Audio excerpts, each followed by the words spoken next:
ஆயுத எழுத்து நிகழ்ச்சிக்கு அன்போடு வரவேற்கின்றோம் நேர்களே. தமிழ்நாட்டு அரசியலில் யாரும் கணிக்காத பெரும் மாற்றங்கள் ஏற்பட்டிருக்கிறது.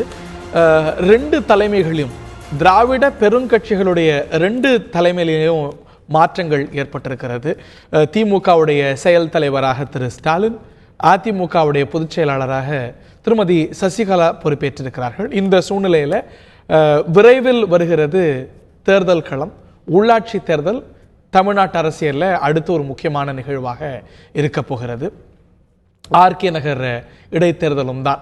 உள்ளாட்சி தேர்தலை பொறுத்த வரைக்கும் எப்பொழுது நடத்த திட்டமிட்டிருக்கீங்கன்னு நீதிமன்றமும் கேட்க ஏப்ரல் மாதங்களில் இருக்க வாய்ப்பு தென்படுகிறது.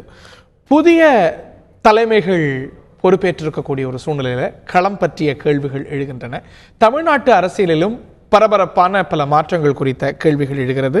உள்ளாட்சி தேர்தல் சவால்களை எதிர்நோக்கும் ஆணையமும் கட்சிகளும் என்ற தலைப்பில் நிகழ்ச்சிகளை வாதிக்க இருக்கின்றோம். இந்த நிகழ்ச்சியில் செல்வி CR சரஸ்வதி, அதிமுகவுடைய செய்தி தொடர்பாளர் நிகழ்ச்சியில் இணைகிறார். அரசியல் ஆய்வாளர் திரு ரவீந்திரன் துரைசுவாமி அவர்கள் இணைகிறார்கள்.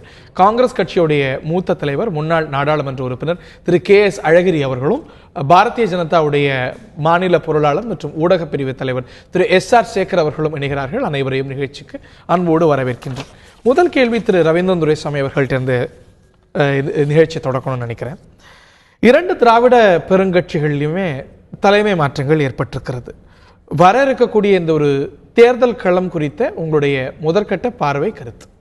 அதாவது ஜெயலலிதாவுக்கும் கருணாநிதிக்குமான அரசியல் போட்டி என்பது கலைந்த சட்டமன்ற தேர்தலோட முடிந்துவிட்டது. ஜெயலலிதா ஆட்சியை கைப்பற்றினார். கருணாநிதிக்கும் உதயசூரியன் இரட்டைலை போட்டியிட்ட இடங்களில் அதிக இடங்களை வென்றது என்ற ஆறுதல் பரிசும் கிடைத்தது. அந்த களம் முடிந்துவிட்டது. இனிமேல் முற்றிலும் புதிய டைமென்ஷனில் தான் அரசியல் களம் போகுது. குறிப்பாக திமுக கூட்டணியில் காங்கிரஸுக்கு உள்ளாட்சி தேர்தலில் மிக குறைவான இடங்கள் தான் கொடுக்கப்பட்டது. எவ்வளவுங்கிறது எல்லாருக்குமே தெரியும். நம்மளே இவ்வளோ தான் கொடுப்பாங்கன்னு அன்னைக்குள்ள காலகட்டத்தில் சொன்னோம். அதே மாதிரி கொடுத்தாங்க. அந்த இடங்களில் காங்கிரஸ் திருப்தி அடையுமா, அந்த கூட்டணியில் இருக்குமா, இல்லை உள்ளாட்சியில் தனித்து போட்டியிடுவாளா என்பது ஒரு கேள்வியாக வருகிறது திமுக அணியில் ஒரு காங்கிரஸில். மற்றபடி அதிமுகவை பொறுத்தவரையில் ஒரு மாஸ் லீடர் போனதும் அது பொதுச் செயலாளர் தேர்ந்தெடுக்கப்பட்டிருக்கிறார்.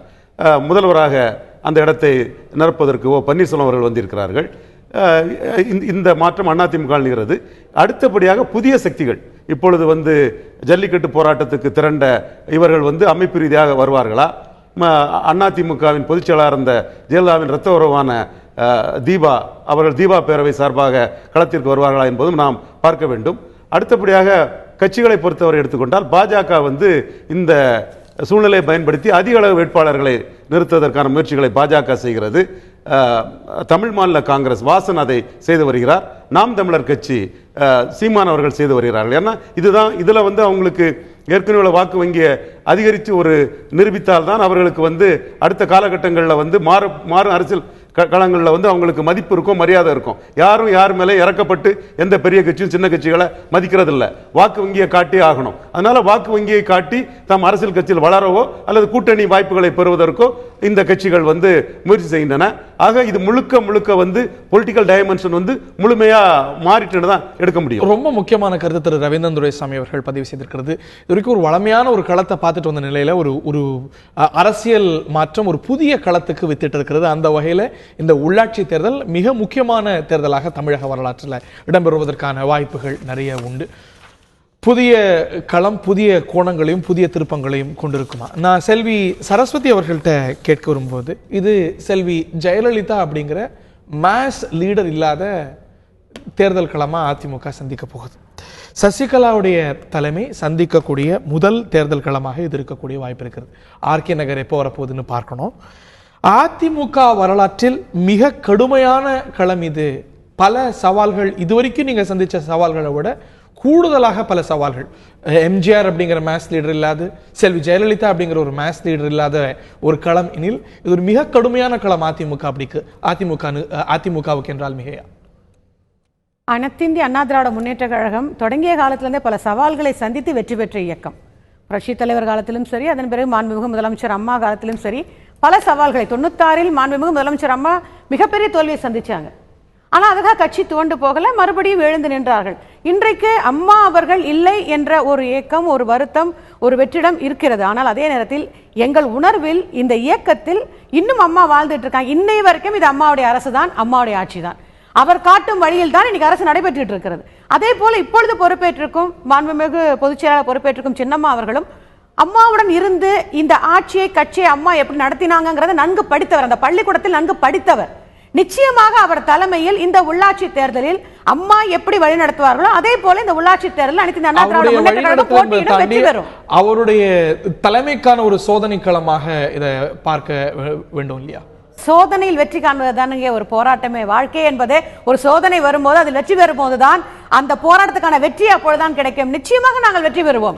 மாண்புமிகு சின்னம்மா அவர்கள் தலைமையில் நிச்சயமாக வெற்றி பெறுவோம். ஓகே, இது வந்து ஒரு பல தலைமைகளுக்கு பல கட்சிகளுக்கு ஒரு முக்கியமான களமாக, பல திருப்பங்கள் இருக்க வாய்ப்பு இருக்கக்கூடிய ஒரு களமாக கணிக்கப்படுகிறது.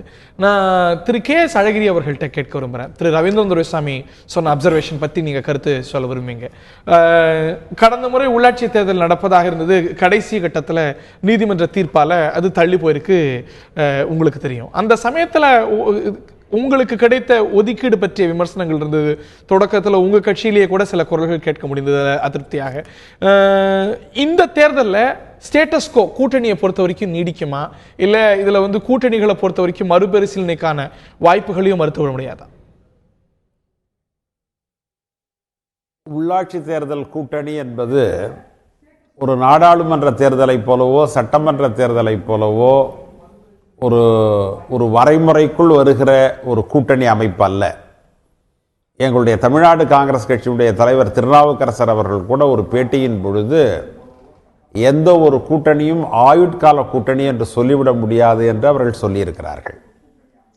எனவே உள்ளாட்சி தேர்தல் வருகிற பொழுது நாங்கள் இப்பொழுது கூட்டணியாக இருக்கிற திராவிட முன்னேற்ற கழகத்தோடு பேசி எங்களுக்கு தேவையான, நாங்கள் விரும்புகிற, எங்கள் பலத்திற்கு ஏற்ற இடங்கள் கிடைக்கும் என்று சொன்னால் நாங்கள் மகிழ்ச்சி அடைவோம். குறிப்பாக கலைஞரும் சோனியா காந்தி அவர்களும் ஒரு இயல்பான தலைவர்கள், ரெண்டு பேருக்குமே ஒரு இயல்பான நட்பு உண்டு. திராவிட முன்னேற்ற கழகத்தோடு எங்களுடைய உறவு என்பது ஒரு நெருக்கமான உறவு. பல காலகட்டங்களில் நாங்கள் நெருக்கமாக இருந்திருக்கிறோம். ஆனால் இந்த உள்ளாட்சி தேர்தலில் ஒரு நெருடல் வந்திருக்கிறது. அந்த நெருடலை இரண்டு கட்சியினுடைய தலைவர்களும் அமர்ந்து பேசி அதை நாங்கள் சரி செய்து கொள்வோம். நெருடல் அப்படிங்கிறது உண்மையா? நெருடல் இருக்குங்கிறது இஸ் தட் ஃபேக்சுவல்? ஆமா, அது உண்மைதான். அதுல இதுல மறைப்பதற்கு எதுவுமே இல்லை. நெருடல் ஏற்பட்டதும் உண்மை. அந்த நெருடலை சரி செய்து கொள்ளக்கூடிய வாய்ப்பும் ஆற்றலும் எங்கள் இரண்டு கட்சிகளுக்கு இருக்கின்றன. கூட்டணி நீங்க எந்த கட்சியோட பேசுனீங்கனாலும் நெருடல் வரும். அதிமுகவோட பேசினாலும் நெருடல் வரும், திமுகவோட பேசினாலும் நெருடல் வரும். இப்போ நீங்கள் மக்கள் நல கூட்டணியிலேயே எவ்வளவு நெருடல் பாருங்க. அதனால் ஒரு கூட்டணி என்று பேசுகிற பொழுது அதில் சங்கடங்கள் வராமல் இருக்காது. நீங்கள் எல்லா காலங்கள்லையும் வந்திருக்காது. எனவே அவைகளை சரி செய்துதான் ஒரு தேர்தலை சந்திக்க வேண்டும். கூட்டணி அமைப்பதில் தவறில்லை.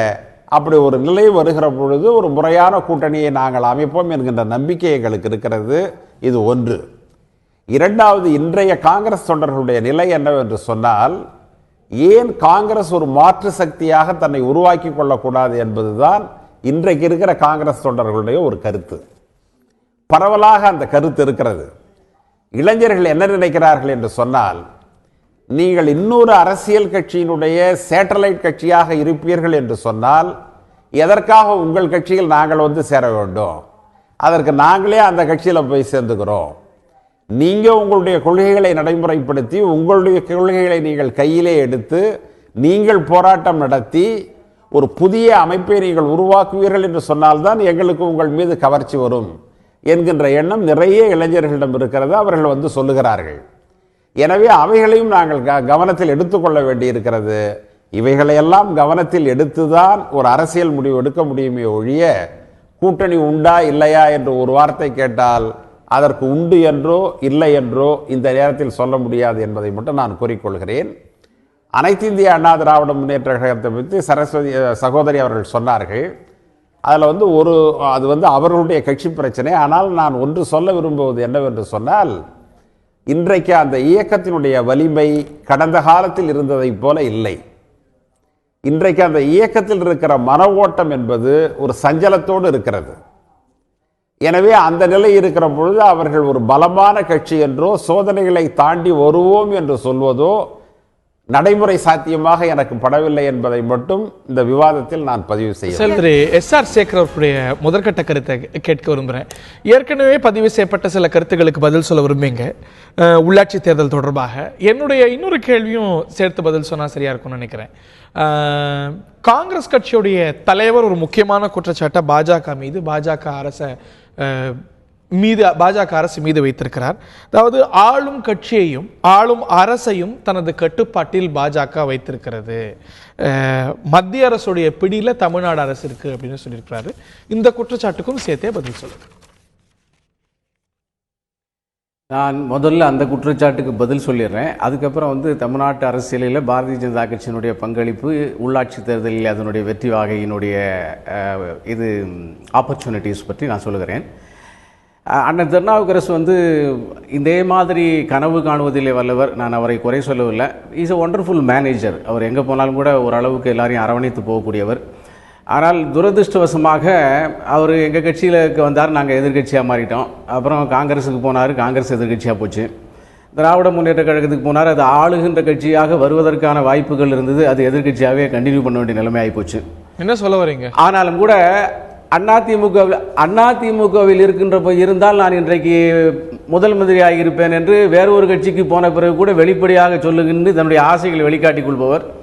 எனவே அவர் போட்டிருக்கிற கண்ணாடி என்ன கலர்னு தெரியல, அந்த பார்வையிலே பார்க்கின்ற காரணத்தினாலே அவருக்கு இதெல்லாம் தோன்றத்தான் செய்யும். பாரதிய ஜனதா கட்சி அதே மாதிரி ஒரு ஆட்சியை கலைப்பதற்கோ அல்லது தன்னுடைய நிர்பந்தத்தை செய்வதற்கோ இதுவரை அது முயற்சி செய்ததில்லை. ஒருவேளை முயன்றிருந்தால் அது நிச்சயமாக வெற்றி அடைந்திருக்கும். அந்த மாதிரி எண்ணங்கள் அதற்கு ராஜீவ்காந்தி மரணமடைந்த காலத்திலே இருந்து இன்றைக்கு இருக்கக்கூடிய தமிழ்நாடு வேக்கம் வரையிலே அந்த எண்ணம் கிடையாது என்பது ஒரு புறம். அருணாச்சல் பிரதேசம், இரண்டாவதாக தமிழ்நாடு சில அங்கெல்லாம் கூட எண்ணம் கிடையாது தானே. அது அவர்களாக சேர்ந்தது, நாங்கள் அதை கலைக்கல, அவர்களாக சேர்ந்தது. ஓஹோ. இப்ப தமிழ்நாட்டில் அதே மாதிரி அது உண்மை, இது நீங்க எல்லாருக்குமே தெரிஞ்ச விஷயம். தமிழ்நாட்டிலே இன்றைக்கு ஜெயலலிதா அவர்கள் மறைந்த பிறகு, அதற்கு பின்னாலே கலைஞர் அவர்கள் உடல்நல குறைவாலே தன்னுடைய நிரந்தர பணிகளிலிருந்து கொஞ்சம் விலகிய பிறகு ஒரு உண்மையிலே ஒரு ஒரு ஒரு மயான அமைதி அல்லது ஒரு கனமான அமைதி நிலவுகிறது. மிக பலவீனமாக இப்போ தம்பிதுரை தலைமையில அதிமுக எம்பிக்கள் பிரதமரை போய் சந்திக்கிறதுக்கு டைம் கேட்கிறாங்க. இந்த முறையும் மறுக்கப்படுது, அதுக்கு முன்னாடியே அதுக்கான வாய்ப்பு இல்லாமல் போயிடுது. முதலமைச்சருக்கு அந்த வாய்ப்பு கிடைக்க வேண்டியதுதான். It is right. அது ரொம்ப முக்கியமான விஷயம். எம்பிக்களும் நாடாளுமன்ற உறுப்பினர்கள் மக்களுடைய பிரதிநிதிகளாக பார்க்கும்போது பிரதமர் சந்திக்கிறதுல என்ன சிக்கல் இருக்க முடியும்? இதில் இருவேறு அப்ரோச் இருப்பதை பலரும் உற்று கவனிக்கிறாங்க. இல்லை, அதில் இருவேறு அப்ரோச் இல்லை. ஆனால் இருவேறு அப்ரோச்சும் நீங்கள் எடுத்துக்கிட்டால் அதை நாங்கள் மறுப்பதற்கும் இல்லை. ஏனென்றால் தம்பிதுரை அவர்கள் தன்னுடைய லெட்டர் பேடில் பல்வேறு அரசியல் செய்கிறார். அவருடைய கட்சி அரசியலும் சரி, மத்திய அரசுக்கு துணை சபாநாயகராக இருந்து கொண்டு பல்வேறு விஷயங்களை செய்கிறார். அதை அவர் புரிந்து கொண்டு செயல்படாமல், அதாவது அந்த நெறிமுறைகளை காப்பாற்றுகின்ற ஒரு வகையில் அவர் இருந்திருக்க வேண்டும். கொஞ்சம் எக்கோ அடிக்குது, கொஞ்சம் கவனிக்க சொல்லுங்கள். காப்பாற்றுகின்ற வகையில் அவர் இருந்திருக்க வேண்டும். அதை விட்டு அவர் அதை மீறி செய்கிறார். வெளிப்படையாக என்ன மீறி செஞ்சிட்டாரு? சபாநாயகர் என்னெல்லாம் மீறி செஞ்சாரு? பிரதமர்கிட்ட டைம் கிடைக்கலன்னு கேட்கறது தன்னுடைய அதிகாரத்தை மீறி செய்யக்கூடிய செயலா?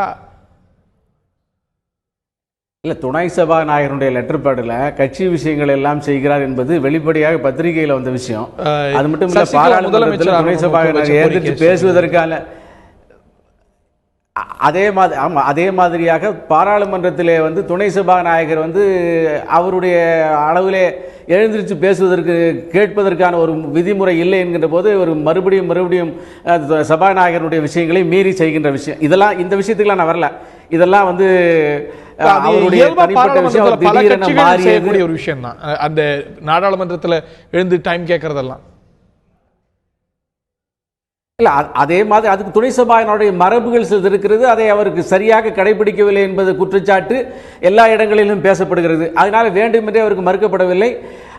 அவருடைய கட்சியினுடைய முதலமைச்சருக்கு அனுமதி கொடுக்கப்பட்டிருக்கிறது. எனவே அந்த விஷயத்தில் பிஜேபி இரட்டை நிலைப்பாட்டை கொள்ளவில்லை. இரண்டாவது, மூன்றாவதாக செயல் தலைவராக மாறி இருக்கக்கூடிய ஸ்டாலின் அவர்கள் மிகுந்த தந்தைக்கு கட்டுப்பட்ட ஒரு தனையன் தான் என்றால் அவருக்கு வந்திருக்கக்கூடிய இந்த பதவி கூட மிக தாமதமாகத்தான் வந்திருக்கிறது. அவருக்கு என்றைக்கே வந்திருக்கணும். இன்றைக்கு முழுவதும் செயல்பாடு இல்லாமல் கலைஞர் போனது காரணத்தினாலே வந்திருக்கிறது. ஆனாலும் கூட இன்றைக்கு பலவீனமாக இருக்கக்கூடிய, வெளிப்படையாக பலவீனமாக இருக்கக்கூடிய அண்ணா திராவிட முன்னேற்ற கழகத்தை வெகு சில இடங்கள் மட்டுமே தேவைப்படக்கூடிய திமுக நிச்சயமாக அவருடைய பழைய வழிமுறைகள் இருக்குமானால், அதில் அவங்க கரை கண்டவர்கள் அப்படி இருக்குமானால் நிச்சயமாக கொஞ்சம் மாற்றி இருந்து ஆட்சியை மாற்றி இருக்க முடியும். ஆனால் அந்த வேலைகளை செய்வதற்கு இன்றைக்கு ஸ்டாலினால முடியல. அதே மாதிரியாக தன்னுடைய நிலைப்பாட்டை இல்ல இப்ப இது வந்து முடியலையா விரும்பலையாங்கிறத விட பார்வையிலே தெரிகின்ற போது ரெண்டு பேருமே ஒருத்தர் அட்டாக் பண்ணாத ஒரு மௌனம் காக்கிறார்கள். காரணம் திமுக பிரதிநிதி இங்க இல்ல, அதனால அவங்க இருந்து இந்த விவாதத்தை வைத்தாதான் சரியா இருக்கும். திமுக பிரதிநிதி இல்லாத சமயத்துல திமுகவுடைய அணுகுமுறையை இந்த விவகாரத்தை பத்தி பேசுவது சரியா இருக்காதுன்னு நான் நினைக்கிறேன். நான் தொடர்ந்து உங்கள்கிட்ட வரேன் திரு எஸ் ஆர் சேகர். நான் பாஜகவுடைய நிலைப்பாடு சொல்லணும். நான் விரிவாக கேட்கணும்னு விரும்புறேன். நான் செல்வி சரஸ்வதி அவர்கள் ஏற்கனவே வைக்கப்பட்ட விமர்சனங்களுக்கு பதில் சொல்ல விரும்பார். and I have a question to follow up. அதாவது முதல்ல காங்கிரஸ் சகோதரர் சொன்னார் அதிமுக பலவீனமா இருக்குன்னு. அவருக்கு இப்பொழுது ஒத்து ஊதுவதை போல பிஜேபியும், அதாவது கட்சி அதிமுக பலகீனமா இருப்பது என்பதை இவர்களை போன்ற சில பேர் சொல்லி சொல்லி மக்கள் மத்தியில பரப்ப நினைக்கிறாங்களே தவிர நிச்சயமாக அனைத்து இந்திய அண்ணா திராவிட முன்னேற்ற கழகம் பலகீனமா இல்லை. இது இன்னும் அம்மாவுடைய உணர்வுடன், அம்மாவுடைய தலைமையில், அம்மாவுடைய எண்ணப்படி கட்சி நடக்கிறது. நேற்று கூட மாண்புமிகு சின்னம்மா அவர்கள் சட்டமன்ற உறுப்பினர்கள் கூப்பிட்டு பேசினாங்க. மக்களை சந்திக்க சொல்றாங்க. இதெல்லாம் அம்மாவோட வழியில் நடப்பது. நாடாளுமன்ற உறுப்பினர் கூப்பிட்டு எப்படி பட்ஜெட்ல கலந்துக்கணும்னு சொல்லிட்டு இருக்காங்க. அம்மா வழியில் தொடர்ந்து நடத்துறாங்க. நாங்க எந்த ரெண்டு பேருக்கு ஒரு விஷயத்தை சொல்லிடுறேன். உள்ளாட்சி தேர்தல் என்பது மிக முக்கியமான ஒரு தேர்தல். மக்களுக்கு தெரியும். ஒரு அரசு ஒரு திட்டங்களை கொண்டு வரும்போது அந்த திட்டங்களை மக்கள்கிட்ட கொண்டு போய் சேர்க்கக்கூடிய முக்கியமான இடத்துல உள்ளாட்சி பிரதிநிதிகள் இருப்பாங்க. அப்போ ஒரு ஆளும் கட்சியை சேர்ந்த பிரதிநிதிகள் இருந்தால்தான் அந்த திட்டங்கள் மக்களை போய் சேரும். அது மக்களுக்கு தெரியாதா? அப்போ அனைத்து இந்திய அண்ணா திராவிட முன்னேற்ற கழகத்தை ஆளும் கட்சியாக தொடர்ந்து மக்கள் அமர வச்சிருக்காங்க. 6வது முறை அம்மா முதலமைச்சர் ஆக்கியிருக்காங்க.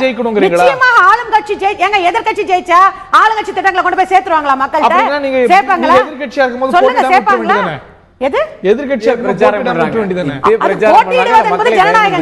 ஒரு கட்சியில போட்டியிட வேண்டும் ஜனநாயகம். ஆனால் அதே சமயத்தில் இன்னைக்கு அம்மாவுடைய திட்டங்கள்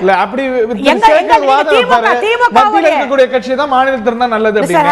திமுகவுடைய திட்டங்களை அனைத்து இந்திய அண்ணா திராவிட முன்னேற்றத்தை கம்பேர் பண்ணாதீங்க. இன்னைக்கு அம்மா ஒவ்வொன்றும் சொல்லிட்டு போயிருக்கிற திட்டங்கள் ஒவ்வொன்றும் அத்தனை மக்களுக்கு போய் சேர்றது. இலவச மின்சாரத்துல இருந்து, லேப்டாப்ல இருந்து, சைக்கிள்ல இருந்து, தங்கத்தாலில இருந்து அனைத்துமே மக்கள் திட்டங்கள். இது மக்கள்கிட்ட கொண்டு போய் சேர்க்கணும்னா நிச்சயமா ஆளும் கட்சி வெற்றி பெற வேண்டும். அப்ப அதிமுக பலகீனமானது இல்லை என்பதை பிஜேபிக்கும் காங்கிரஸுக்கும் தெரியப்படுத்துகிறது. விருப்பம் இந்த பலமும் பலவீனமும் விருப்பம் இல்ல, அதுதான் நடைமுறை உண்மை. அதை அவர்கள் மாற்ற நினைக்கலாம், அது உண்மை அல்ல. இல்ல பலம் நிச்சயமா உள்ளாட்சி தேர்தலில் சோதிக்கப்படும் எல்லா கட்சிகளுக்கும், உங்க கட்சி உட்பட. நான் உங்ககிட்ட முன்வைக்கக்கூடிய கேள்வி, திரு காங்கிரஸ் கட்சி வந்து மத்திய அரசு இதுல வந்து பிரித்தாள பாக்குது அப்படின்னு குற்றஞ்சாட்டு வைத்தது. ஆனா ஒரு விஷயத்துல இருவேறு நிலைப்பாட ஆட்சியும் கட்சியும் சமீப காலங்களில் எடுத்து வருதோ, குறிப்பா ஜல்லிக்கட்டு விவகாரத்துல அந்த விமர்சனம் மேலும் நிச்சயமா கிடையாது. மாணவர்கள் உண்மையாக போராடிய மாணவர்களுக்காக, அவர்கள் குரலுக்காக மாண்புமிகு முதலமைச்சர் டெல்லியிலே போய் தங்கி அதை மத்திய அரசு செஞ்சிருக்கலாம், அது செய்யல. ஆனால் இந்த தடவை போய் பாரத பிரதமரை சந்தித்து அம்மா ஒவ்வொருத்தரையும் சந்திக்கும் போது சொன்னதை அதே வழிமுறையில் இப்பொழுது மாண்புமிகு முதலமைச்சர் அண்ணன் அவர்கள் சந்தித்து அந்த வேலையை முடித்துட்டு தானே சென்னைக்கு வந்தாங்க. செஞ்சுட்டார்ல, கண்டிப்பா செஞ்சு 21ஆம் தேதி அறிக்கை விடுறாரு. அதாவது ஓகே, நான் வரேன் உங்கள்கிட்ட. 21ஆம் தேதி ஒரு அறிக்கை விடுறாரு. 20ஆம் தேதியே குடியரசுத் தலைவருடைய ஒப்புதலை மாநில அரசு இயற்றிய அவசர சட்டத்துக்கு பெற்றுட்டோம் அப்படின்னு தமிழ்நாடுடைய முதலமைச்சர் 21ஆம் தேதி அறிக்கை விடுறார்.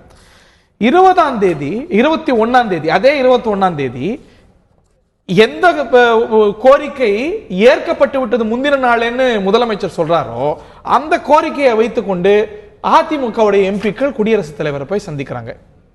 ஏற்கப்பட்ட ஒரு கோரிக்கையை எதற்காக திருப்பி வைக்கணும்? ஏற்கனவே பல முறை நம்முடைய எம்பிக்கள் பாரத பிரதமரை சந்திக்க 2-3 முறை முயற்சி பண்ணாங்க.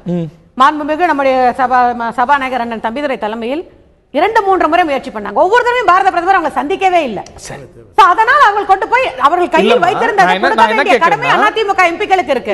என்ன கொடுக்கறாங்க? தமிழ்நாடு அரசாங்கத்தோட கோரிக்கை ஏற்கணும் அப்படின்னு முதலமைச்சர் என்ன சொல்றாரு? 21ஆம் தேதி அறிக்கையில் என்ன சொல்றாரு? நாங்க இந்த கோரிக்கையை வைத்தோம், மாநில அரசே சட்டம் இயற்றி குடியரசுத் தலைவர் ஒப்புதல் பெறத்துக்கான முயற்சி செய்யப்பட்டது, 20ஆம் தேதியே அதாவது முந்தின நாள் இதுக்கான ஒப்புதல் பெறப்பட்டு விட்டதுன்னு முதலமைச்சர் சொல்றார். ஆனா 21ஆம் தேதி மாண்புமிகு ஜனாதிபதி அவர்களுக்கு அனுப்பப்பட்டு விட்டது அப்படின்னாங்க. இல்ல ஒப்புதல் பெறப்பட்டு விட்டது 20/21/2017 அன்று குடியரசுத் தலைவருடைய உத்தரவு நேற்று பெறப்பட்டது அப்படிங்கிறாங்க. ஏற்கனவே நடந்துட்ட ஒரு விஷயத்துக்காக எதற்காக 21ஆம் தேதி எம்பிக்கள் போய் பார்க்கணும்? நடந்த விஷயத்துக்காக இல்லைங்க. எம்பிக்கள் 2-3 முறை பாரத பிரதமரை சந்திக்க கேட்டும் அவர் சந்திக்கவே இல்லை. ஜல்லிக்கட்டு என்பது மாண்புமிகு முதலமைச்சர் அவர்களும் சரி, நாடாளுமன்றத்தில் இருக்காங்கல்ல மக்கள் தேர்ந்தெடுக்கிற அணுகும் சரி, ராஜ்யசபா எம்பிஸும் சரி, அவருடைய கடமை இருக்குல்ல, அதில் வந்து தன்னுடைய பதிவை வைக்கணுங்கிற கடமை அவங்களுக்கு இருக்குல்ல. அந்த கோரிக்கை நிறைவேறல அப்படின்னா போய் குடியரசுத் தலைவரை சந்திக்கிறது நான் புரிஞ்சுக்கிறேன். முதலமைச்சர் சொல்றாரு முந்தின நாள் நிறைவேறிடுச்சு அப்படின்னு. அப்ப இது வைக்கிறதுக்கான அவசியம் இந்த தகவல் எம்பிக்களுக்கு போகலையா? இல்ல புதிய ஏற்கனவே முதலமைச்சர் வந்து எந்த நடவடிக்கை திருப்திங்கிறாரோ அது வந்து திருப்தி இல்லைன்னு நினைக்கிறாங்களா? நிச்சயமாக எங்களுக்குள் எந்த பிரிவினையும் கிடையாது மிஸ்டர் ஹரி. நாடாளுமன்ற உறுப்பினர்களை மாண்புமிகு பாரத பிரதமர் சந்திச்சிருந்தால் இந்த கேள்விக்கு இடமே இருந்திருக்காரு. அவர் அண்ணன் சபாநாயகரை சந்திக்க மறுக்கிறாரு, எங்கள் நாடாளுமன்ற உறுப்பினரை சந்திக்க மறுக்கிறாரு, மாண்புமிகு முதலமைச்சர் சந்திச்சார்லன்னு சொல்ல, ஏன் அதே சமயத்தில் அதிமுக எம்பிக்களை சந்திக்க கூடாது? ஓகே, திரு ரவீந்திரன் துரைசாமியும் திரு கே.எஸ். அழகிரியும் ஏற்கனவே சொல்லப்பட்ட சில கருத்துக்களுக்கு பதில் சொல்ல விளையாடுறாங்க. ஃபர்ஸ்ட் மிஸ்டர் அழகிரி. மிஸ்டர் அழகிரி, அனைத்து இந்திய அண்ணா திராவிட முன்னேற்ற கழகத்தை பாரதிய ஜனதா கபலீகரம் செய்ய பார்க்கிறதா என்கின்ற ஒரு கேள்வி எழுந்தது. இதில் கேள்வியே தேவையில்லை.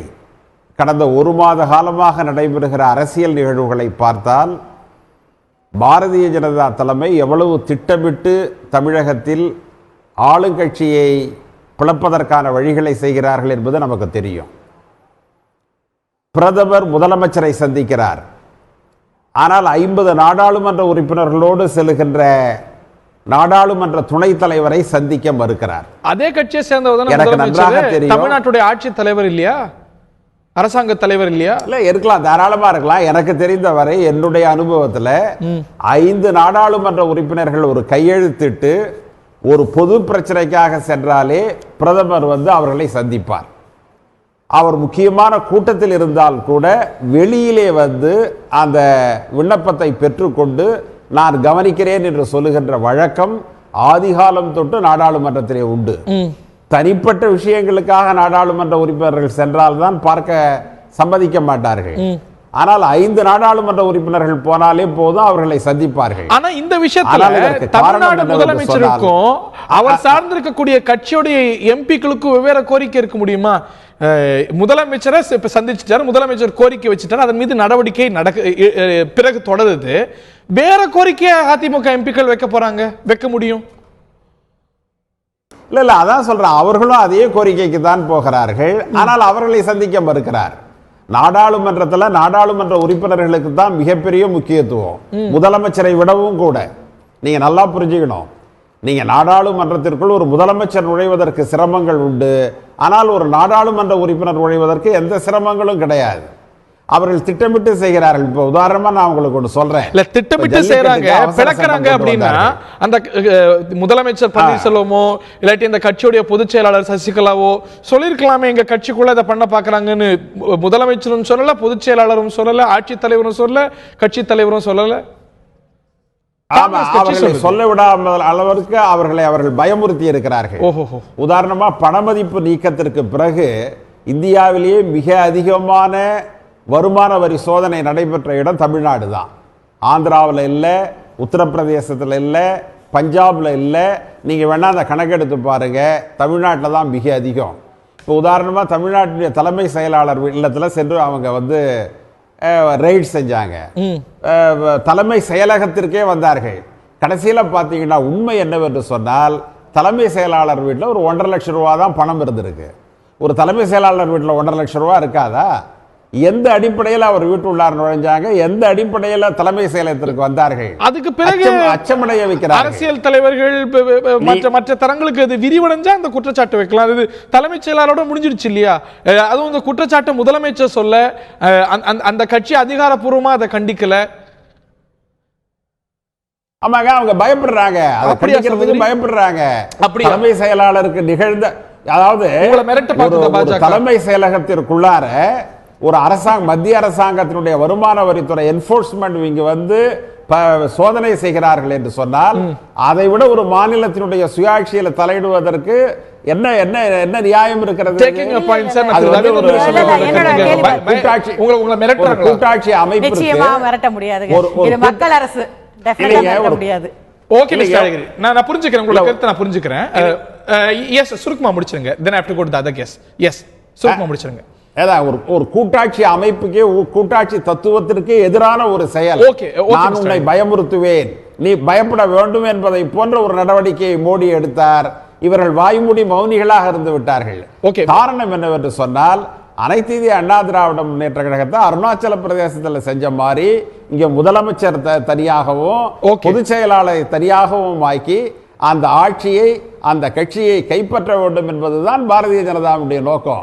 இல்லை என்றாலும் நீங்க வந்து ராம்மோகன் ராவ் வீட்டு உள்ளாரையும் தலைமை செயலகத்தில் உள்ளாரே அவர்கள் நுழைந்திருக்க முடியாது. திரு சேகருடைய விரிவான பதில் நான் புரிஞ்சுக்கிறேன் மிஸ்டர் அழகிரி. I am sorry, I have to cut because lack of time. Mister Ravindran Duraisamy, உங்களுடைய கருத்துக்கு பிறகு நான் திரு சேகருடைய கருத்து. அதாவது இவர் வந்து பிரைம் மினிஸ்டர் வந்து தமிழ்நாடு சீஃப் மினிஸ்டருங்க வகையில் இது பண்ணுறாப்புல. ஜல்லிக்கட்டுக்கு கழிஞ்ச வருஷமும் தமிழ்நாட்டில் நடக்கும்னு எதிர்பார்த்தாங்க. கழிஞ்ச வருஷம் இந்த சீஃப் மினிஸ்டர் வந்து பிரைம் மினிஸ்டர் போய் நேரில் பார்க்கல. இந்த வருஷம் இந்த சீஃப் மினிஸ்டர் வந்து பிரைம் மினிஸ்டர் நேரில் பார்க்குறாரு. முதல்வர் அதற்கு பிரைம் மினிஸ்டர் வந்து முதல்வருக்கு அதற்கான பலமுறை பார்க்கும்போது சொல்லியிருக்காங்க அந்த ஜல்லிக்கட்டுக்காக பிரைம் மினிஸ்டர் பார்க்கும்போது சொல்லியிருக்காங்கிறது வேற, நிச்சயமா ஸ்பெசிபிக்கா பார்க்கறதுங்கிறது வேற, பார்க்கும்போது சொல்றதுங்கிறது வேற. கழிஞ்சோட நடக்கலங்கிறதும் ஆப்வியஸ், வெளிப்படையான ஒரு உண்மைதான். இந்த தடவை பன்னீர்செல்வம் நேரில் போகும்போது மோடி உதவுறாங்கிறது உண்மைதான். அது பல வேற அரசியல் சூழல் இருக்கிறான், அதுவும் விரிவா பேசணும், அதுக்குள்ள வரல. இந்த சூழ்நிலையில வந்து ஒரு சீஃப் மினிஸ்டருக்கு வந்து பிரதமர் வந்து உதவுறாரு. அந்த சீஃப் மினிஸ்டர் வந்து அதிமுக பொருளாளராக இருக்கிறாரு, அதிமுக முதல்வராக இருக்கிறாரு. ஆனா எம்பிக்களை பொறுத்தவரையில் பாஜகவுக்கு என்டிஏக்கு வந்து ஒரு 250ங்கிற லெவல் இருக்குன்னு வைங்க. அப்போ அந்த எம்பிக்களோட வேல்யூங்கிறது அபண்டண்டா இருக்கும், அவங்களே தேடி வருவாங்க. இன்னைக்கு அவங்களுக்கு வந்து 330 இருக்குது. எந்த பில்லுக்கோ எந்த இதுக்கோ கான்சென்சஸ்ல போறாங்களே தவிர முதலமைச்சர் அவர் அதிமுக இருந்தாலும் முதலமைச்சர், இவங்க அதிமுக எம்பிக்கள். அப்படின்னா தமிழக எம்பிக்களா போனாங்க. பாஜகவோட நாளும் அன்புமணியும் சேர்ந்தா போனாங்க இல்லையே? அன்புமணியும் பார்க்கலையே, அன்புமணி தனியா போனாரு, அன்புமணியும் பார்க்கல, அவர் தர்ணா பண்ணிட்டு அரெஸ்ட் ஆயிட்டு வந்தாரு. சோ அது வேற என்டிட்டி, இது வந்து கவர்மெண்ட் என்டிட்டி. அந்த என்டிட்டிக்கு வந்து அவங்க 250 260 இருந்ததுன்னா அந்த என்டிட்டிக்கு வேல்யூ ரொம்ப இருக்கும். டே ஒன்னே என்ன சொன்னாங்க, ராஜ்யசபாவில் அதிமுக எல்லாம் ஒன்றும் நடக்காது. கடைசியில் ஜிஎஸ்டி எப்படி நடந்து காங்கிரஸும் திமுகவும் சப்போர்ட் பண்ணி அதிமுக வெளிநடப்பு பண்ணி ஜிஎஸ்டி பில் பாஸ் ஆச்சு.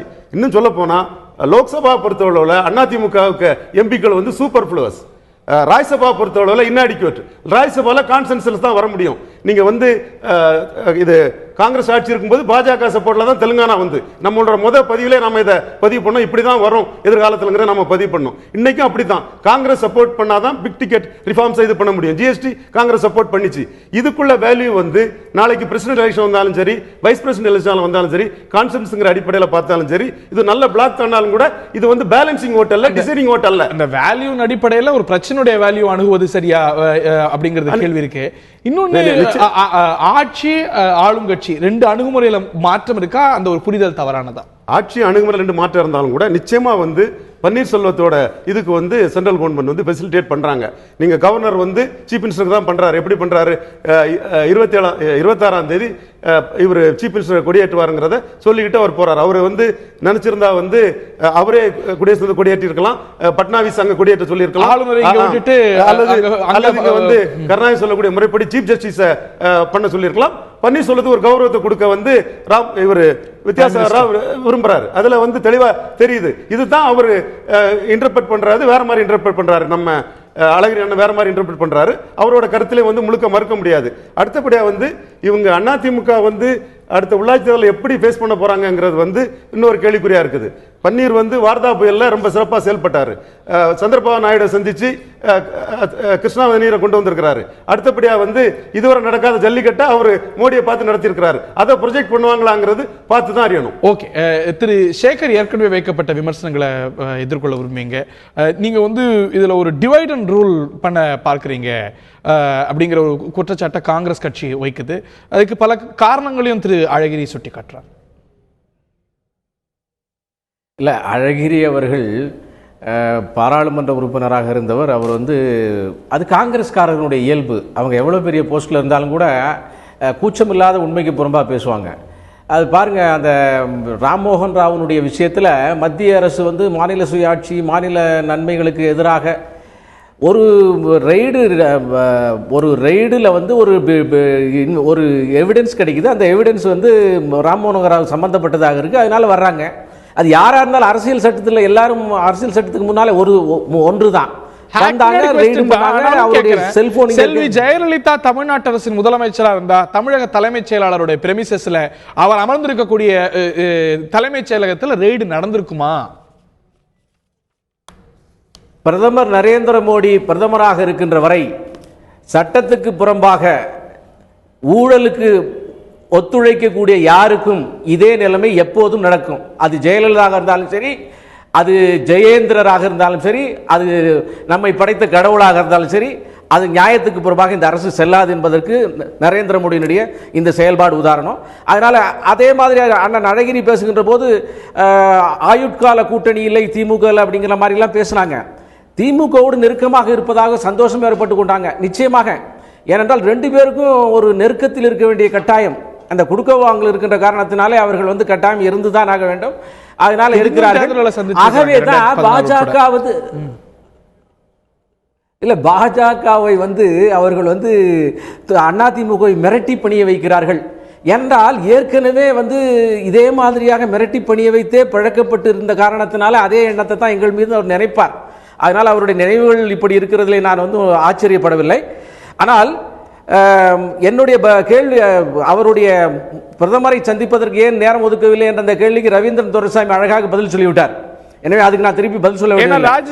ஒரே ஒரு அவங்களோட எம்பிக்களோட வேல்யூ பெருசு இல்ல அப்படிங்கறதுனால சந்திக்கல. அதான் சரியான சிறப்பு இல்ல, அந்த கருத்தை சொல்லல. நானு ஒரே கட்சியில இருக்கக்கூடிய பேர் ரெண்டு பேர் கோஷ்டியாக அவருடைய கோஷ்டியை காண்பிப்பதற்கு பிரதமர் அலுவலகம் அவசியம் இல்லையில. அதனால அது அப்படிங்கிற அந்த ரவீந்திரன் துரைசாமியினுடைய பதிலைத்தான் நான் எடுத்துக்கிட்டேன். இப்ப பாரதிய ஜனதா கட்சி இன்றைக்கு டிமானிட்டைசேஷனை தலையில வச்சுக்கிட்டு மக்களை எல்லாம் தன் பக்கம் திசை திருப்பதற்கு காங்கிரஸ் முயன்ற போது, மற்ற கட்சிகள் முயன்ற போது கூட இடையிலே நடந்த லோக்கல் பாடி எலெக்ஷன் எல்லாத்திலையும் மத்திய பிரதேசம், குஜராத், சத்தீஸ்கர், ராஜஸ்தான் எல்லா இடங்களிலும் மகாராஷ்டிரம் உட்பட பாரதிய ஜனதா கட்சி அமோகமான வெற்றியை பெற்றிருக்கிறது. அப்ப டிமானிட்டைசேஷன் மக்கள் வந்து இன்னைக்கு நேரம் இல்ல உங்களுக்கு இல்ல ஒரே இல்ல இந்தியா டுடே ஒபினியன் போல்ல 65% மக்கள் இன்னும் மறுபடியும் இல்ல இதே மாதிரியாக பாரதிய ஜனதா கட்சியினுடைய செயல்பாடுகளுக்கு, பிரதமர் நரேந்திர மோடியின் செயல்பாடுகளுக்கு மக்கள் அபரிதமான ஆதரவை தருகிறார்கள். எனவே தமிழ்நாட்டில் பாரதிய ஜனதா கட்சி இந்த தேர்தலிலே முழுவதுமாக அத்தனை இடங்களுக்கும் கேண்டிடேட் நின்று மிகப்பெரிய வெற்றியை பெறும். நம்பிக்கை தான் வாழ்க்கை, நம்பிக்கை தான் அரசியலும் கூட. சகோதரி, இறுதியான கேள்வி, இரண்டா கட்சியில ஒரே நிலைப்பாடு தான் கொண்டிருக்குன்னு நீங்க சொல்றீங்களா? உங்களோட இறுதியான கருத்து? நிச்சயமா கிடையாதுங்க. எங்கள் எல்லாருடைய நோக்கமும் மாண்புமிகு முதலமைச்சர் அம்மா சொன்னதை போல அனைத்து இந்திய அண்ணா திமுக 100 ஆண்டுகளை கடந்தும் மக்களுக்காக பணியாற்றணும். அம்மா விட்டு சென்ற பணிகளை தொடர்ந்து செய்யணும். எங்களுக்குள் எந்த பிளவும் கிடையாது. அம்மாவுடைய திட்டங்களை மக்கள் கிட்ட கொண்டு போய் சேர்ப்பதில் அனைவரும் உறுதியா பாடுபடுவோம். எங்களுடைய கழக பொதுச் செயலாளர் சின்னம்மா அவர்களும் அதற்கான உரிய நடவடிக்கைகளை கண்டிப்பா எடுப்பாங்க. ஓகே, தேங்க்யூ சகோதரி. இந்த நிகழ்ச்சியில் பங்கு கொண்ட விருந்தினர்கள் அனைவருக்கும் நன்றி. பல இப்ஸ் அண்ட் பட்ஸ் தான் எப்பவுமே அரசியல். உள்ளாட்சி தேர்தலில் கூட்டணி வருமா, கூட்டணி தொடருமா, இப்போ தலைமை மாறி இருக்கக்கூடிய ஒரு சூழ்நிலையில் அணுகுமுறைகள் எப்படி இருக்கும், புதிய சக்திகளுக்கு வாய்ப்பு இருக்குமா, புதிய சக்திகள் உருவாகுமா, நிறைய இப்ஸ் அண்ட் பட்ஸ் நிறைந்தது. ஆக வரக்கூடிய உள்ளாட்சி தேர்தலும் இடைத்தேர்தலும் ரொம்ப ஒரு முக்கியமான தேர்தல்களாக தமிழ்நாட்டு அரசியலில் இருக்கும். தமிழ்நாடு அரசியல் வரலாற்றில் உற்று நோக்கப்படும் என்பதில் மாற்றுக்கருத்துக்கு முடியாத நிகழ்ச்சியில் பங்குகொண்ட விருந்தினர்கள் அனைவருக்கும், பார்ட்டனர்களுக்கும் நன்றி. வணக்கம்.